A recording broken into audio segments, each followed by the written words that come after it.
Alright, I know I'm the last person on the planet to make a best of 2024 list, especially since we're already 3 months into 2025, but I like to watch as many films as I possibly can, especially before Oscars Sunday.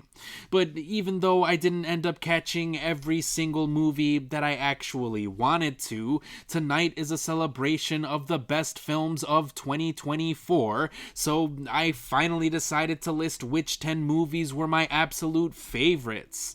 But before I begin my actual list, I'd like to take the time to briefly name some honorable mentions.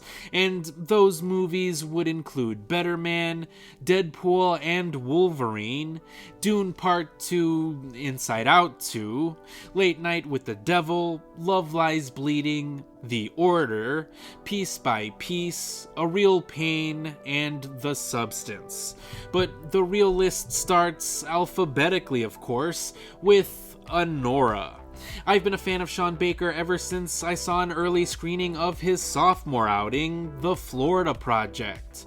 And while The Florida Project may still be my personal favorite film of his, I'm glad that Anora has been getting so many awards this season, because it proves how talented Sean Baker really is as a filmmaker and as a storyteller. Anora is a heartbreaking, funny, tragic, and entertaining movie, unlike anything I've ever seen before, so it definitely has my vote to win Best Picture at the Academy Awards tonight. Blink Twice. Given how this movie basically acts as a feminized complementary feature to Jordan Peele's critically acclaimed Get Out, I was genuinely surprised to see how little people were actually talking about it. I mean, I didn't even see it included on anyone else's top 10 list.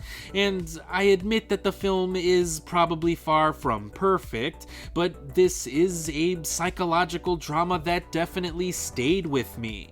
I was thinking about this movie long after I finished my first viewing of it, so thanks to the topical and socially relevant subject matter, along with the incredible performances that were featured in this film, Zoe Kravitz's directorial debut turned out to be an undeniably fascinating one. Challengers. Now, before I go on to say just how much I love this movie, I think it's important to mention that I'm not the biggest fan of director Luca Guadagnino. I was very critical on his well-beloved feature, Call Me By Your Name. I didn't much care for his remake of Suspiria. I thought Bones and All was just rather fine, and I haven't even watched his latest film, Queer, yet. So you should believe me when I say that I absolutely loved this movie. The performances, the pacing, the energy, the tension, the direction, the story, the chemistry between the actors, and the dynamic between each of the characters just really worked for me in a way that I definitely was not expecting. Everything came together to form one incredibly entertaining movie, so it's a crime that this film wasn't nominated for anything at this year's Academy Awards, especially Best Original Score. But the lack of Oscar nominations doesn't make Challengers any less of a good film, which is why it is my number one favorite movie of 2024. Didi. I didn't expect to connect so much with the story of an impressionable young Taiwanese boy growing up in Fremont, California, but since that story is set during the summer of 2008, there was actually a lot about this film that reminded me of my own childhood. I mean, considering that I went to high school after the summer of 2009 and struggled with understanding my own cultural identity at the time, the story of Chris Wing, aka Didi, is one that really resonated with me.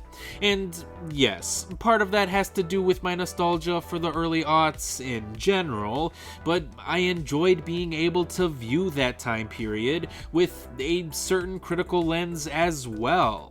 So Didi proved to be a delightfully thought-provoking coming-of-age film that definitely deserves to be seen, and not only by the millennials who happen to grow up during this particular time frame.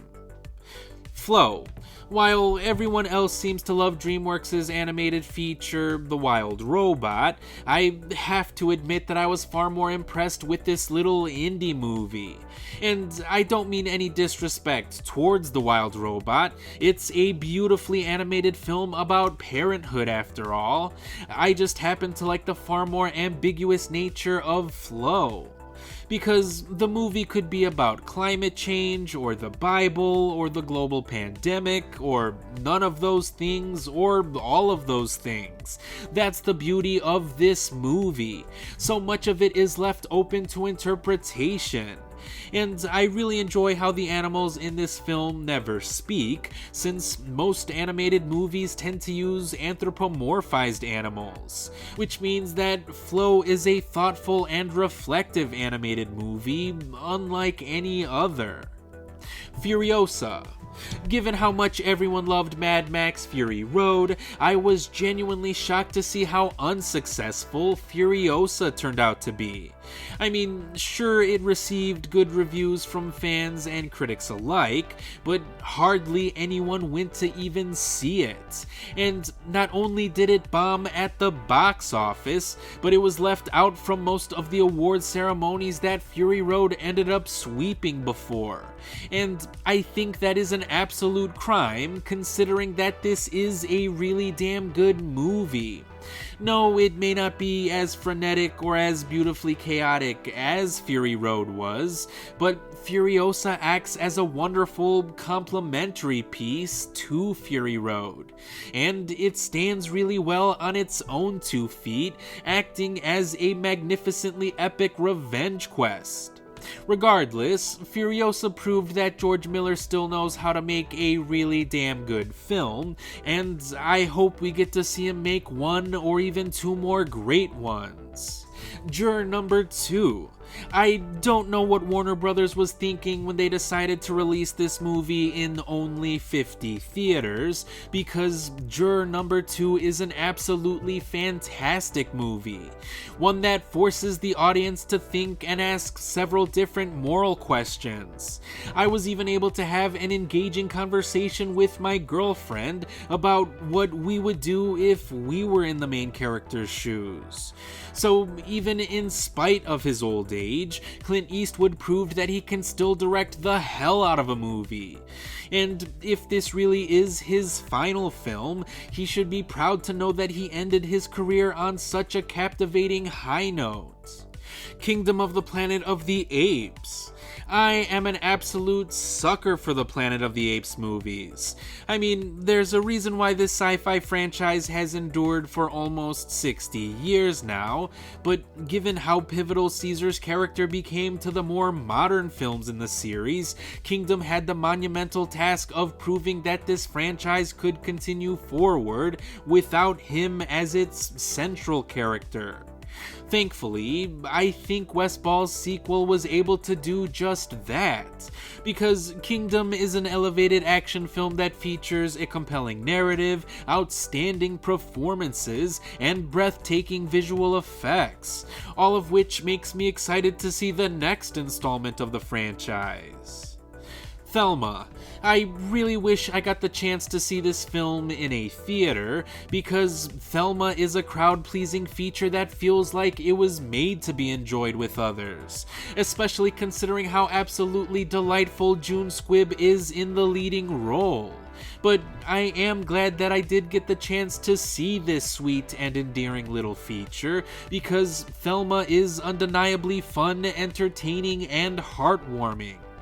And finally, Wicked. I know it may not sound surprising to hear that I did enjoy one of the biggest blockbusters of the year, but given the fact that I wasn't really looking forward to seeing this adaptation in the first place, I was genuinely surprised by how much I enjoyed it. But director John M. Chu perfectly captured the essence of the original Broadway production and did a fantastic job of translating that story into a new medium like film. Plus, the performances, the choreography, the music, and all of the technical elements were all so great. It honestly made the movie feel like a classic old school Hollywood epic. So, of course it ended up being one of my favorite movies of the year. And those were my top 10 favorite movies of 2024. Hopefully I'll do a better job of posting this year's top 10 list before the year is over, especially since I'm finally on my way to becoming monetized, but I'm definitely not gonna make any promises. And I do have some more 2024 related videos that will be spilling out over the next few weeks, so please bear with me as I post some of my older content. But I appreciate anyone who took the time to hear my thoughts in this video, so as always, thanks for watching.